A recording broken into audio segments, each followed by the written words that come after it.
Gate 14 podcast. We are back with a very, very special friend, a man that was just recently snubbed for the Rookie of the Year contention. It is our very good friend, a man who I broke the call up for. Spencer Horwitz is in the building. What is up, Spence? What's up, guys? How are you? It was women's hockey last year. What are you doing this offseason? This offseason, come here. I'll show you what I'm doing. Come here. Oh, we got. Come here. Oh, she's scared. Yeah, we got a puppy. Oh, what'd you get? I got a little Labradoodle. Her name's Mia. She's taking all my time. Dude, I love that, man. Is that like a you and your girlfriend thing, or you just it's just your dog? Yeah, me and my girlfriend. We're in Charlotte, North Carolina. Got an apartment together. Got the dog. Well, you moved away from the Baltimore Ravens, huh? I didn't move away from them. I moved from the area. But you're in the area with one of the worst football teams in the country, unfortunately, with the Panthers. They got a win last week. Yeah, it's two in a row. 2 in a row. Yeah, it's very different being from Baltimore and having a lot of success with the Ravens. People just don't show out like they do for the Ravens, I guess. But this is my first time experiencing a different city. It's what. So let's talk about the number, because obviously, credit to me, Johnny Sources never broke it. We knew that was happening. What was the inspiration behind number 3? Was because OBJ played for the Ravens for 4 games and was number 3? Like, what was the inspiration behind that? No, it was I've always been 13. And so I texted Elvis because he got 13. And I was like, dude, like, what do I got to do to get 13? He's like, no, puppy. Like, I need it. I want it. It's like, dang it. So then I was like, I wanted to keep a 3, so we just went with 3. I wore that in Bluefield rookie ball and had a solid year. So yeah, that was the only time I've ever worn it. But yeah, we're gonna rock with it.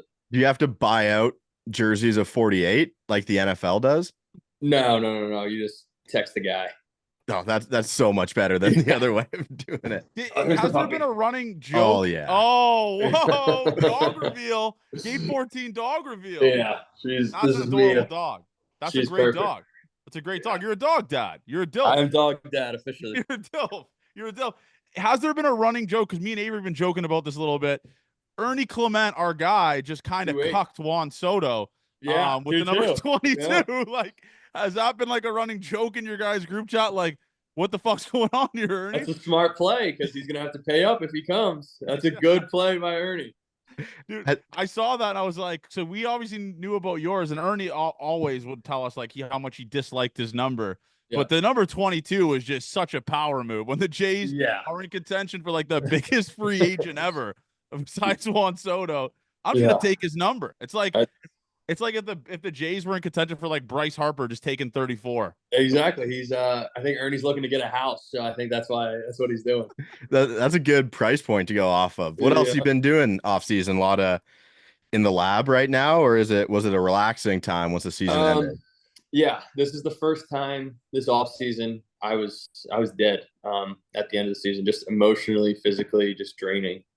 So yeah, I took 2 weeks of doing nothing, like absolutely nothing.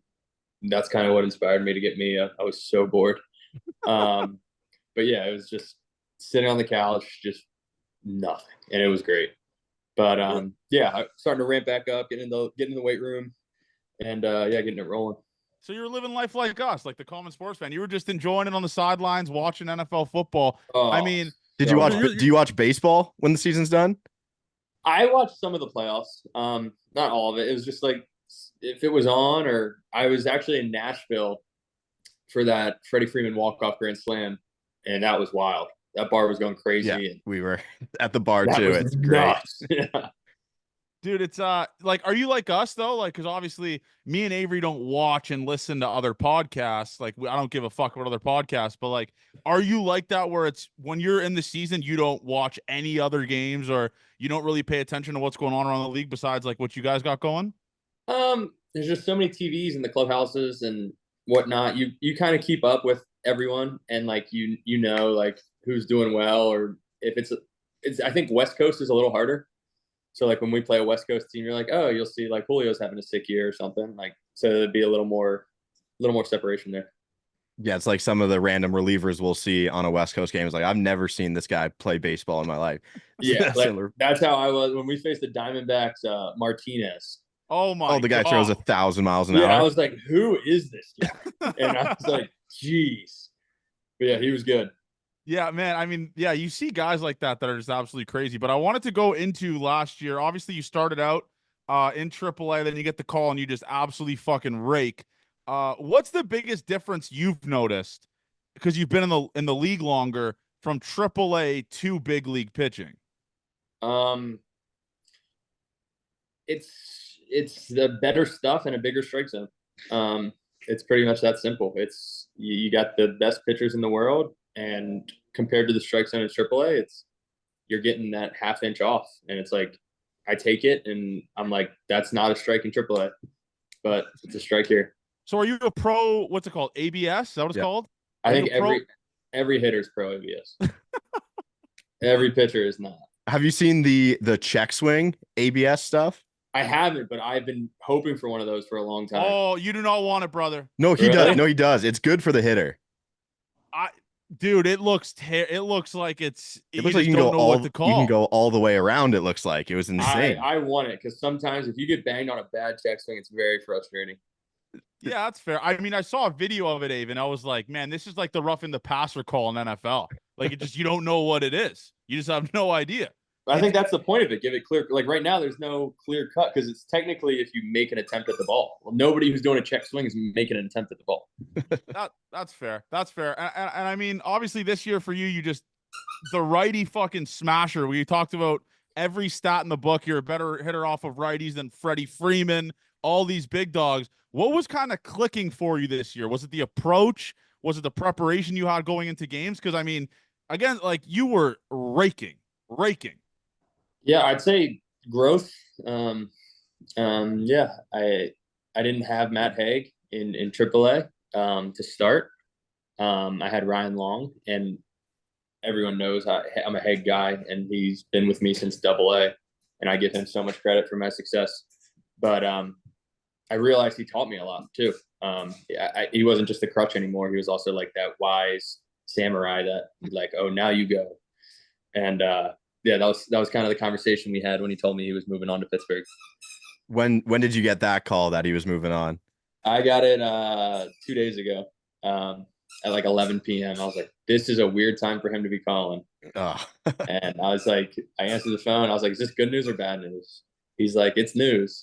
I was like, shit. It's good for him. I mean, it's good. The dude got a promotion 1 year into the show. He got a promotion to the head hitting coach. I mean, I don't know how that even works around the league. Like, how the fuck did the Pittsburgh Pirates know who Matt Haig was? That's what I want to know. Ben Sherrington was our assistant GM, who, when Matt Haig was in the front office with the Blue Jays, that was his boss. And now he's the GM in Pittsburgh. It's all relationships. That breaks my heart. Because I don't know if I broke the news to Ernie or he was just playing dumb with me. I was like, Matt Haig's gone, right? Like, I texted him today. He's like, what?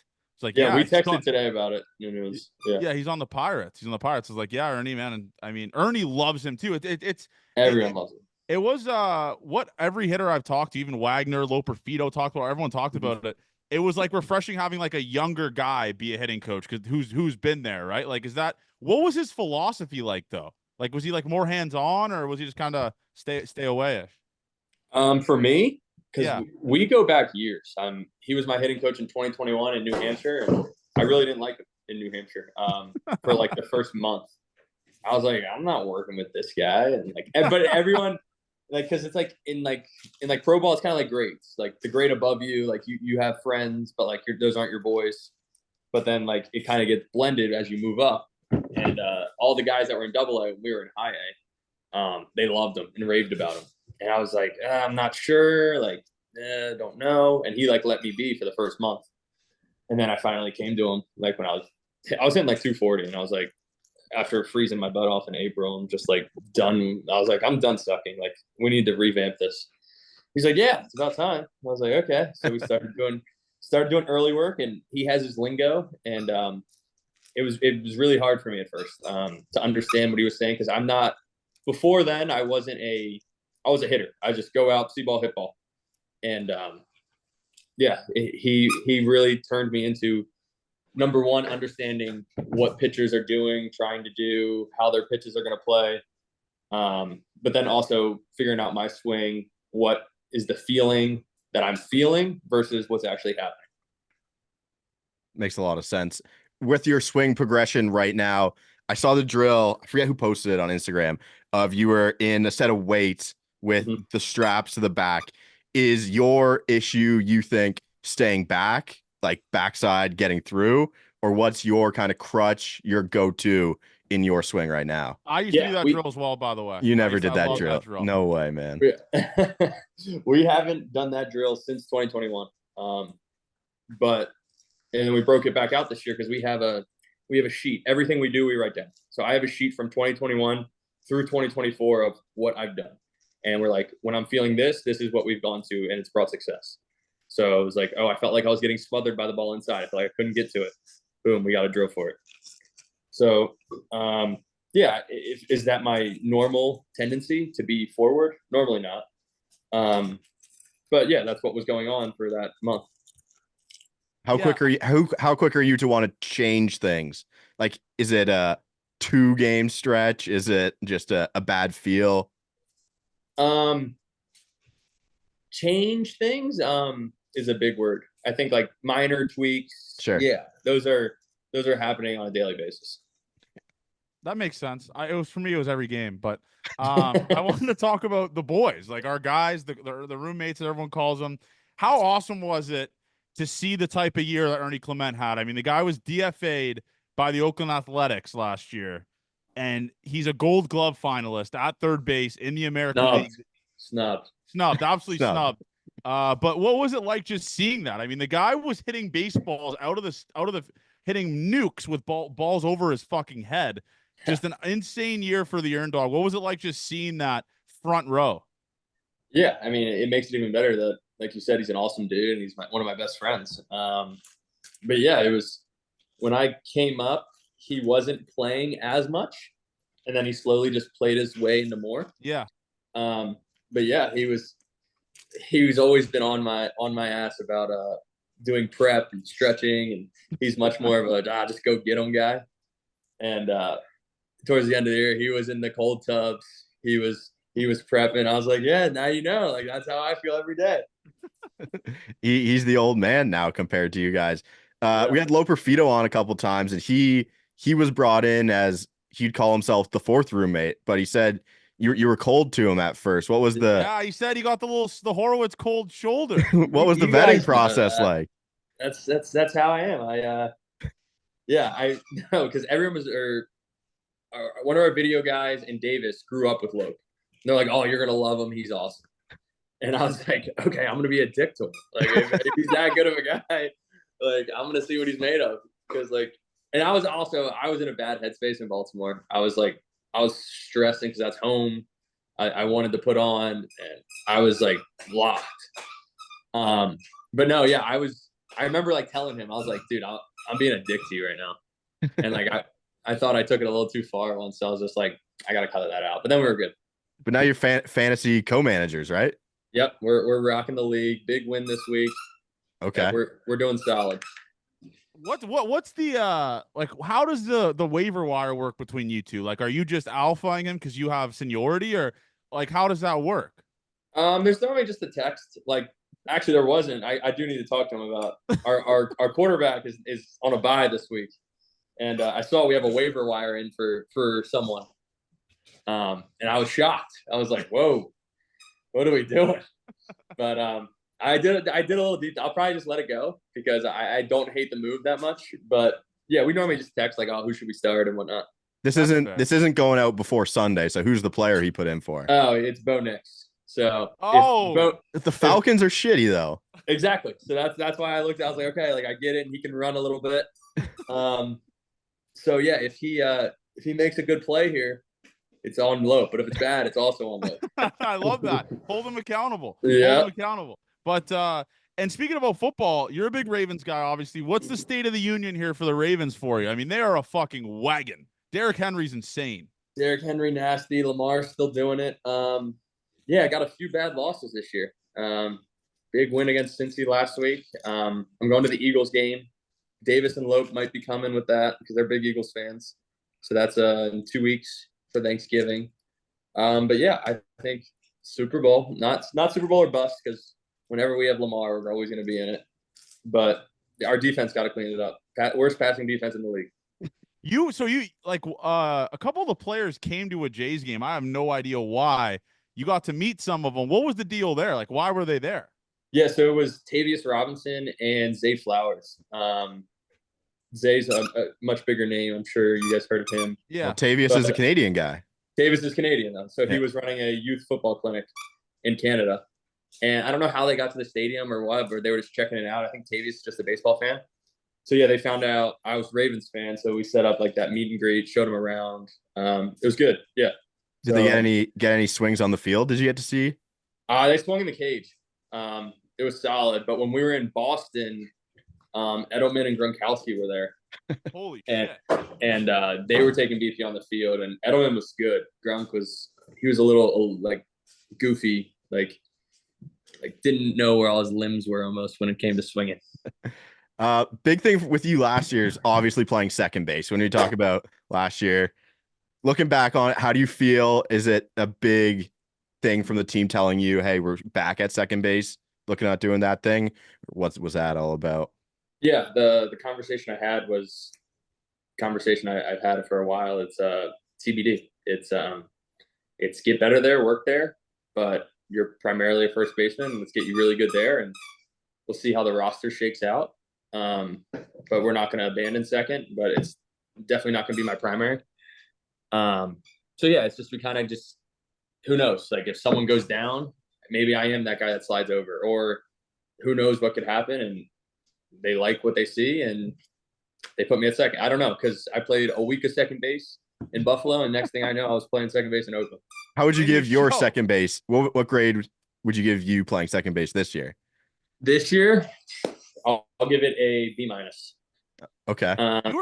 You held your own over there, dude. I like people on the internet don't understand. You're first of all, like you're a first baseman moving to a position you've never played before. You played it for a week in Buffalo, and you're playing like you're getting balls absolutely lined at you at second base when you've never played the position. You could be honest here. Was there a couple plays you made or like in Buffalo where you're like, holy fuck, I'm out of my element here at second base? In Buffalo, I had a ball go between my legs, and that was a humbling experience. That was like I was right there, and the ball was just hit so hard. It went through my legs. I said, holy shit. Like I just like wasn't ready. But then I also made some plays where I was like, holy shit. The play I made on Jose Ramirez, I was like, oh, shit, yeah. How did I do that? So it's just like getting those reps. I think I got better. But once we traded for Wags, the second base really got limited for me because I mean Wags is a stud, and I get that completely. But yeah, I mean I think it's a B- because I if I have more time to work on it, I think it'll be better. I mean I don't think it's going to get any worse. Yeah. So yeah. Is the main issue obviously angles are different, but at first you can just smother the ball pretty much, right? And then just move it on. It's just the clock sped up a ton. It's just like it's the little plays that really got me. Like choppers. Like choppers, slow rollers to my backhand. It's like the unique stuff that you don't think of. Like I think I do a solid job handling the routine play. And I mean obviously my range needs to get better, but I think I did a good job on the routine play except for one in Yankee Stadium I just botched. But yeah, it's those backhands, the slow rollers, the cuts and relays, they get pretty confusing just depending on who's on. Because just like at first base, you're going home. Like that's it. Yeah. So stuff like that. That's fair. And I wanted to talk about obviously a guy who just won the Silver Slugger. What is it like watching Vladimir Guerrero Jr. go about his business every single day? The dude is a specimen. He's insane. He should get $300 million. What was it like watching that firsthand and like taking reps with him at first base? Yeah, Vladdy, he's been awesome to me since before I was in big league camp and just taking ground balls with him, and we would talk and he would give me little pointers, and I'm older than him, but he has way more baseball experience than I have. Yeah, and hitting in front of him when I first got up was amazing. I was like, Horwitz fastball. We're not getting to that guy. But yeah, hitting behind him was really special too, because being on deck and watching that was like really eye-opening. It was he's a freak. And he had a lot of people doubt him after hitting like 280 last year with 25. And I was like, oh, he's bad. And it was like, no, like that if that's his floor, he's a freak. Yeah, that's exactly right. Have you felt like he's matured? Obviously, he's like a goofy guy, but I think this year just showed that he's totally different. I think, yeah, I think he grew a lot as a person, not just like I'm talking like off the field.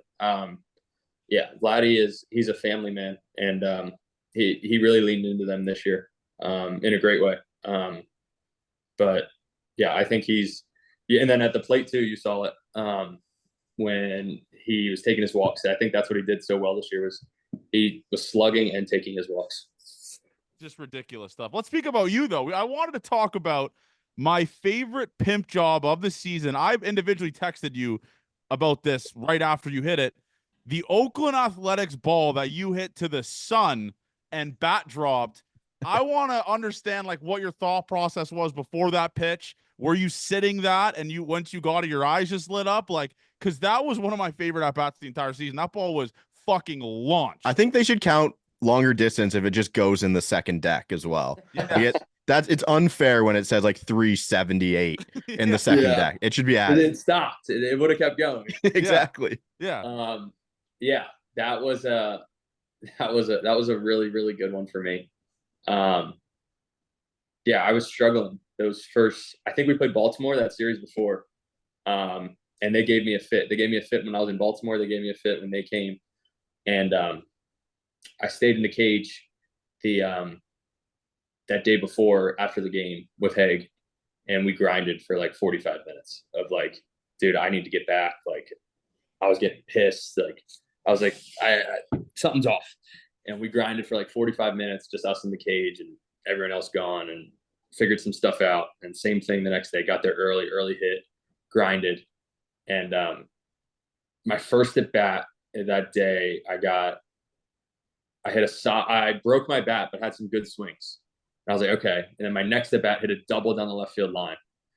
And that was like when I knew I was like, okay, like I'm on to something. I'm getting back. I think I walked, and and then I think I got then I got a ground ball up the middle, RBI.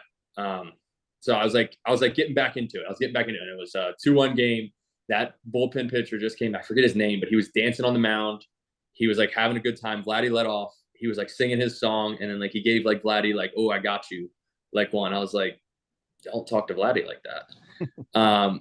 And I auto took first pitch, and he threw a fastball, and this guy ripped sliders, and I was like looking for the slider, and he shook for the second pitch. I was like, "No way, he's coming with another heater," and I was like, "Okay, here it is," and I just fucking leaned on it, yeah, and like that reaction was like all my frustration that I had from like the past like 4 or 5 days, just like finally. Dude, I can't even imagine how sick that feels. Because obviously you're lefty, so you got to like watch the ball, the trajectory of the ball go up into the air. Yeah. I mean, that was just, and then the coolest part was we put the video on our Insta. Shout out AK. He got the video of like this like weird slow-mo video of you doing the bat drop after making contacts. It's the greatest fucking video I've ever seen. Yeah. So is that something you're going to start implementing into your rotation now, that little bat drop? Because that was sick.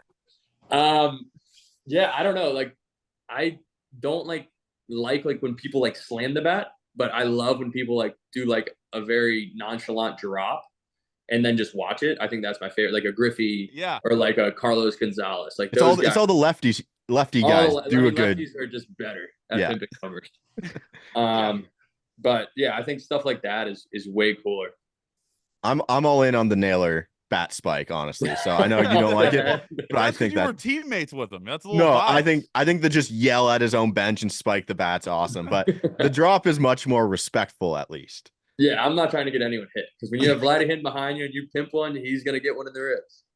Yeah, you're gonna hear about that after. There's another series, the Atlanta series, and basically you on the road as a whole. We'll touch on that later, where you hit 3 home runs in 2 games. Yeah. Oh my God. What do you think your most locked stretch of the season was? Because that pays off, obviously, when you get the 3 home runs. But yeah, would you put yourself there as that being kind of your best series, your best set of swings? I don't know. I love the Cleveland series. Cleveland series was 2-homer game, and had some games too where I could have had 4 or 5 hits a couple times, but lined out twice.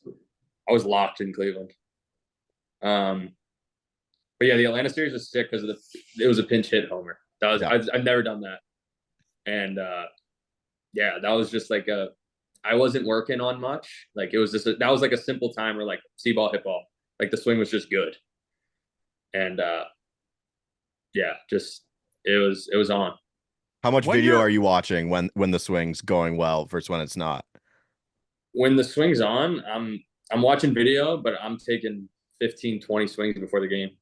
That's Like, it. yeah, and then we'll do like 10 swings right before there'll be like 15 T, 5-10 flips. That'll be like this is when I'm locked.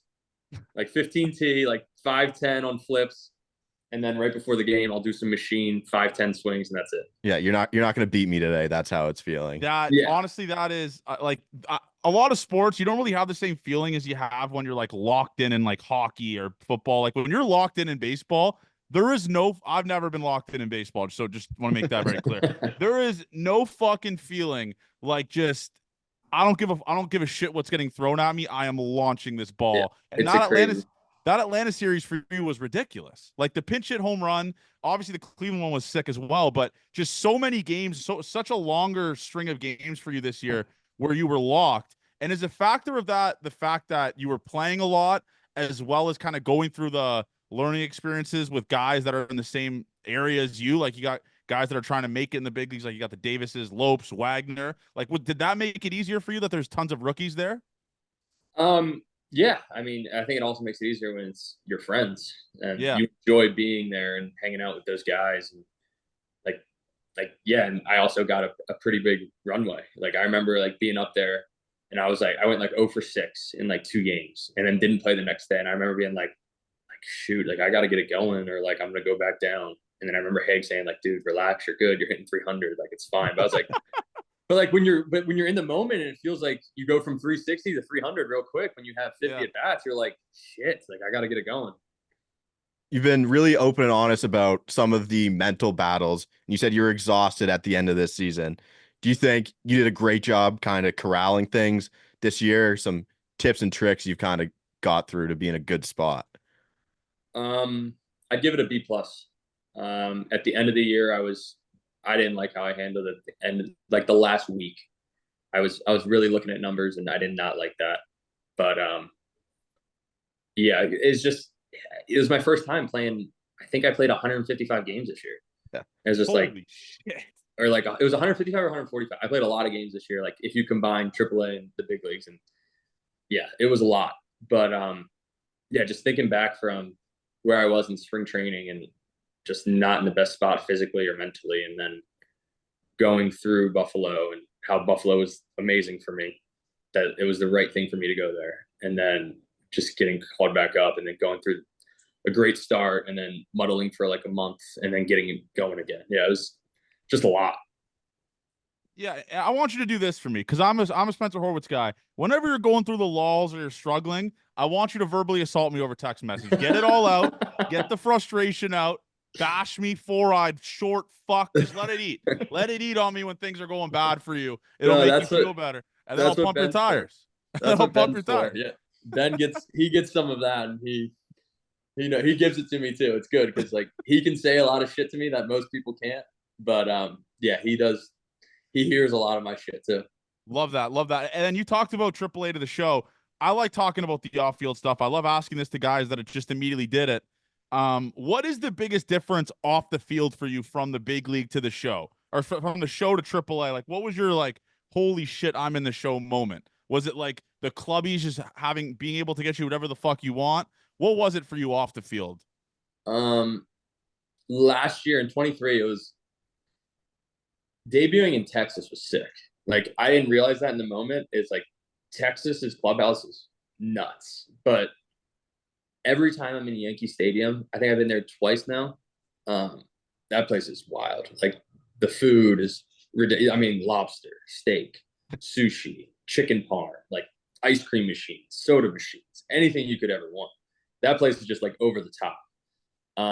But just in general, it's like I was so used to going from Manchester, New Hampshire to go play in Hartford, or going from Buffalo to Worcester. Like now it's like, no, we're going from Toronto to Boston, or we're going to Atlanta. Like it's just those big cities, and it's just very different than minor league cities.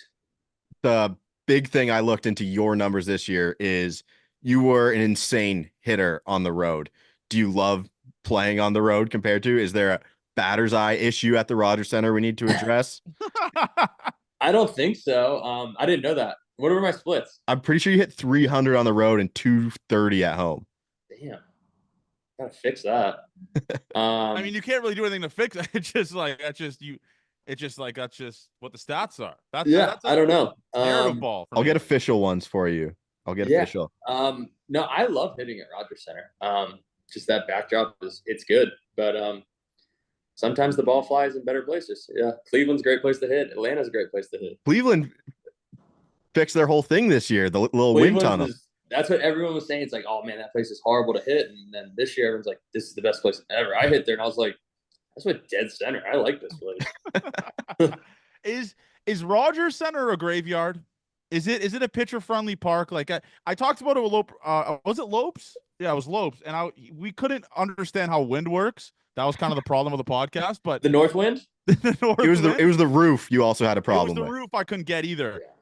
Is it a graveyard? Like, could you tell some days going into BP, you're hitting the ball, and it's like, how is this not leaving the yard? Yeah, it's sneaky. Some days it's graveyard, some days it flies. It depends on the north wind. And if you see the north wind is strong, that means the pitcher's vert is going to play up. It's very Colorado-y. It's very wind dependent, and the pitcher's stuff is going to play better. And like Bassett talked about it with his stuff and how it affects it. But yeah, some days it doesn't go. Some days it goes. It just depends on that wind. Yeah, I got the official ones here. 229 at home, 298 on the road. Listen, that's bad. They don't boot. Listen, if you do it I'd rather you do it on the road. To be honest, I'd rather you just stick it in Yankees fans' face. I'm fine with that. That's a good narrative ball thing right there. But it's just like that's just narrative ball there from Mr. Stock Guy over here. That's part of this fucking panel. I didn't know Avery was a stat rat. Jeez. Avery's a stat rat. I'm not the stat rat. I actually make stats up and call them my own, essentially, like on this podcast. That's what I do. OPS 2.0 plus. Wow.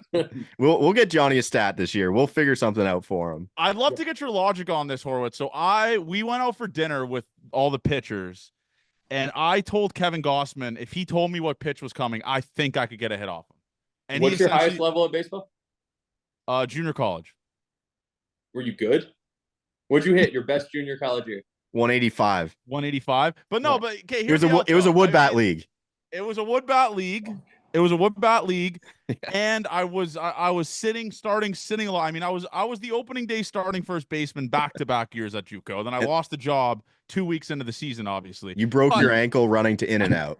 Yes, that's another factor right there. But I'm telling you, I think if I get the reps in, we're doing a series here with Gate 14 because I also said I would hit 1,000 if I played 15U. So I'm going to go up in the batting cage. I'm going to face 15-year-olds this offseason. I'm going to go toe-to-toe against them, and I think I hit 1,000. No. I think off Gossman I could get a hit. I really do. If you told me, you think that's your best chance of all the starters? No. You could get a Bowden curveball. Kevin Gossman's our worst starting pitcher. No. Sorry, Kevin Gossman would not be the best. I just want to go up against the top. He was the only one. He's our best. Okay. He was the only one there at the end of the night. That's how this happened. Okay. He was the only one there, and I was like 15 drinks deep, so I might have just started saying random shit. But I think I could. But where are you at here with the people that the trolls? Like, are your DMs good fairly throughout the season, or are you just not on socials? I look at them. I actually like looking at my DMs when I do something bad.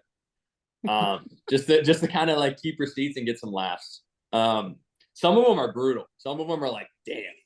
The fact that you could say that to someone is pretty wild. But yeah, I mean they're fine for the most part, but I think the average human couldn't sniff. Like I remember I was talking shit on it was on a pitcher. I don't remember who it was. Someone I was like 2 for 2 off a guy in the minor league, and I was like, oh, this guy sucks. Like we'll own him. Like don't worry. And Chad Green came in. He's like, oh, it's one of those bad big leaguers, huh?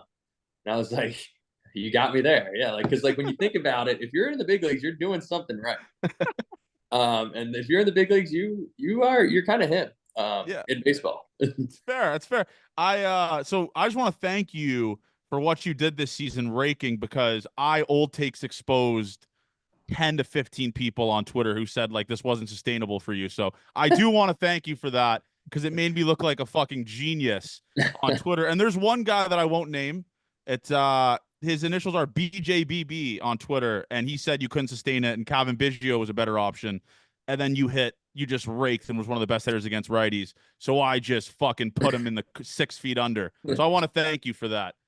For just making me look like a genius for the first time on Twitter. Are you done with people just saying you're only good against righties too? Are we getting in the lab against lefties this offseason? We got it. I mean, I've never. Avery's a lefty. Yeah. Hey, I can give you 68 right now. What'd you say? I can give you 68 from the left side. It'll be That's like what we need. We put that at 40 feet. Then you're Chris Sale. There we go. Yeah, we put that at 40 feet and we could be on to something. But I think the lefty thing is I actually got a decent amount of bats against lefties this year in the big leagues. More than I thought. Just but it helped me a lot too.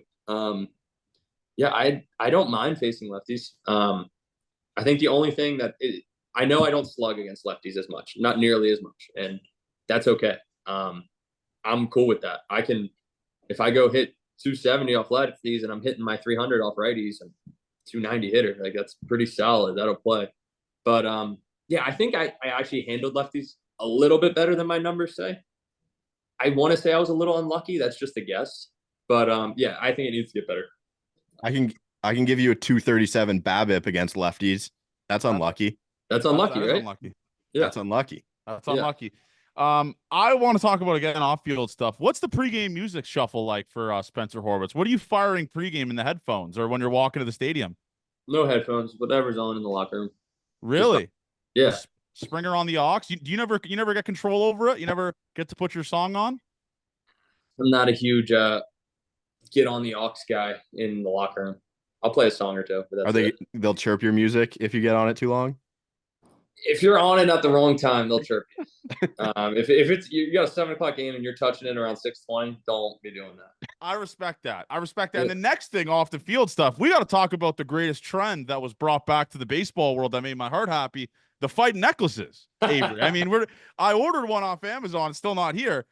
I'm back in on fightings. What made you guys go back in on fightings? It's the greatest thing I've ever seen. I don't know how they started. Bassett ordered a bunch. It was something.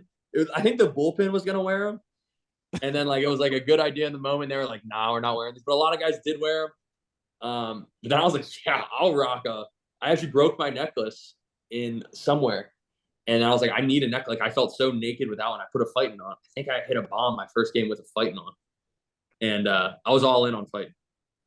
We talked to Lopes about getting the power balance back. What do you think about that? Yeah, I mean, that's the bracelet with the magnetic field thing in it. I'm in. Those things were bullshit, man. Those things had 12-year-old Johnny thinking I was goddamn David Wright at third base.